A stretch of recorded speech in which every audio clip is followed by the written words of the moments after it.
Assalamualaikum warahmatullahi wabarakatuh. Pembicaraan dan proses tentang khilafah itu sudah menjadi bagian yang sulit untuk dipisahkan di dalam kehidupan bermasyarakat dan bersosial hari ini. Dahulu khilafah ini sesuatu yang sangat tabu untuk dibicarakan.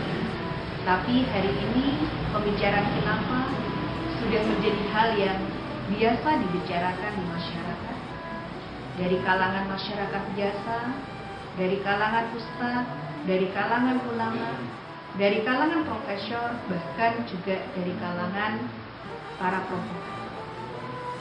Ada apa sesungguhnya dengan khilafah ini sehingga menjadi pembicaraan yang luar biasa di tengah-tengah masyarakat?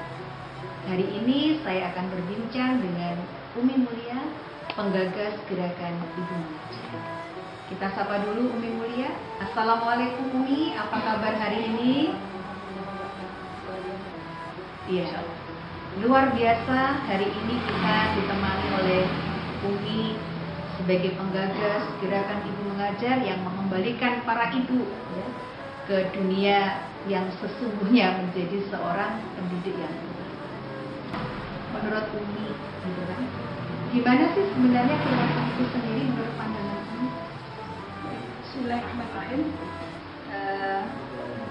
Sebetulnya kapasitas saya mungkin tidak terlalu capable ya untuk bicara tentang khilafah, karena qadarullah saya hanyalah seorang ibu rumah tangga yang punya mimpi terwujudnya satu masyarakat baudah thayyibah warabbun ghafur.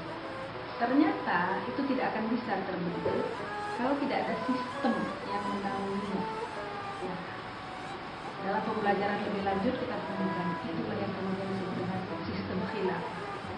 Sistem khilafah inilah yang Allah ridha akan menaungi bagaimana hukum Islam tegak di bumi Allah dengan caranya Allah. Bukankah manusia itu ciptaan Allah, hidup di bumi Allah tentu harus hidup dengan aturan Allah.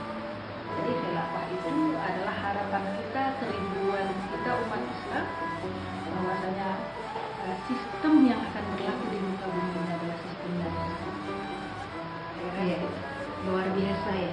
Jadi ternyata khilafah ini adalah sebuah sistem pemerintahan yang diwariskan oleh Rasulullah kepada kita dan yang akan menjadikan kehidupan dunia ini kehidupan yang penuh dengan rahmat. Gitu ya Umi ya. Iya. Umi, konsep khilafah yang sebenarnya seperti apa sih yang dibutuhkan oleh umat hari ini menurut pandangan Umi? Ya, kalau kita melihat konsep khilafah, kita tidak akan bisa menjauh dari sirah. Kata-kata tentang khilafah itu kan Rasul sendiri yang menyampaikan dalam hadisnya bahwasanya akan ada fase-fase kehidupan umat ini sesudah Rasul tidak ada. Dan yang paling baik, yang paling dekat dengan sistem Rasul itu adalah khulafaur rasyidin, yang memang orang-orangnya orang-orang terpilih, orang-orang luar biasa, kepatuhannya luar biasa, maka muncullah amir yang luar biasa, pemimpin yang luar biasa.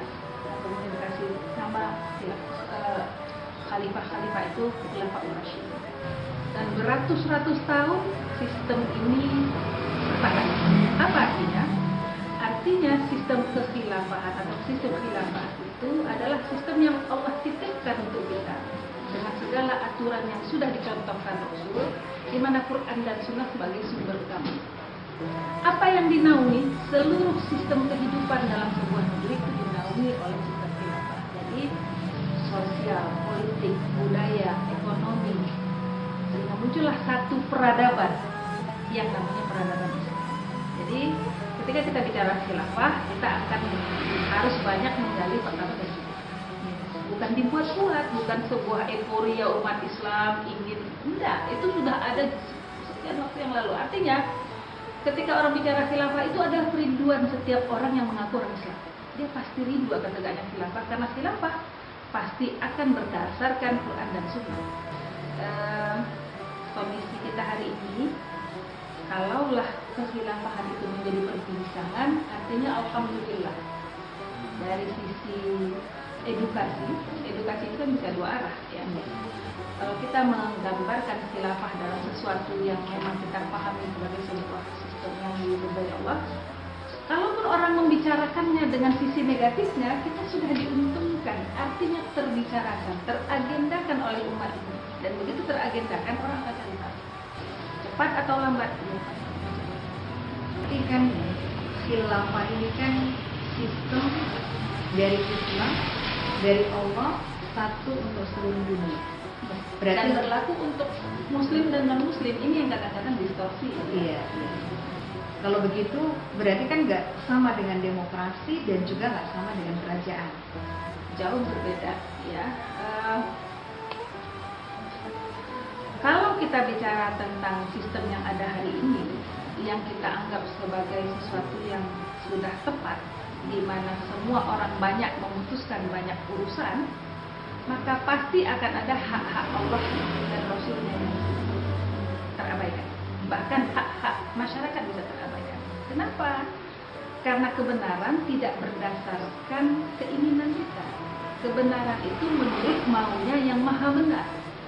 Maka sebuah sistem positif, sebuah hukum positif harusnya dilindungi oleh sebuah sistem di mana Quran dan Sunnah sebagai alat ukur kebenarannya. Bukan maunya kita, bukan maunya segelintir orang, bukan maunya banyak orang, tetapi melanggar hak-haknya Allah dan Rasulnya. Jadi jelas berbeda. Kalau dibahas secara lebih mendalam, tentu kita akan menemukan banyak sekali distorsi pengertian ketika orang mengira demokrasi atau kerajaan itu lebih baik. Kerajaan mungkin sudah selesai masa-masanya, ya, di mana banyak sekali raja-raja dianggap sebagai wakil Tuhan di muka bumi. Padahal raja juga manusia. Nah, kemudian orang berharap dengan sistem demokrasi. Hari ini kita bisa buktikan bahwasanya dengan sistem demokrasi akhirnya segelintir orang bisa membeli orang banyak. Para pemegang kapital bisa membeli orang banyak dan itu menjadi suara terbanyak. Apa yang terjadi kemudian pada masyarakat? Ya kita bisa hitung-hitung. Kan gini nih, khilafah ini kan sebuah kerinduan kita dan harus senantiasa dirindukan. Iya, harus dihangatkan. Iya, terus kemudian kan harus diregenerasi gitu kan. Iya. Nah, terus perbincangan terkait dengan khilafah ini kan berarti kan juga harus diregenerasi. Iya. Nah, Dihangatkan terus. iya. Nah, ini kenapa? Kok harus begitu? Gitu? Ketika kerinduan akan khilafah itu ada dalam setiap jiwa seorang muslim, setiap muslim, maka dia punya satu kewajiban untuk terus menghangatkan pembicaraannya, meregenerasi mimpi itu pada orang-orang berikutnya. Karena kerjaan ini bukan kerjaan 1-2 hari, bisa 1-2 generasi. Bahkan kalau kita belajar dari kehidupan Al-Fatih, Al-Fatih muncul juga sesudah sekian generasi. Al-Fatih adalah maujud dari mimpi besar Ertugrul, kan? Jadi ketika umat ini tidak paham sejarah, kita mengira semua bisa dapat instan. Kita mengira bahwasanya dengan satu kali aktivitas semua bisa tercapai. Tidak, dakwah itu sifatnya continuity. Sampai kapan? Sampai maujudlah khilafah alamin hajul nubuwah itu sekali. Jadi regenerasi pemikiran itu sangat penting, sehingga kalau tidak maujud pada kita, paling tidak keturunan kita akan menjadi bagian dari wujudnya mimpi besar khilafah alamin hajul nubuwah itu sekali. Iya.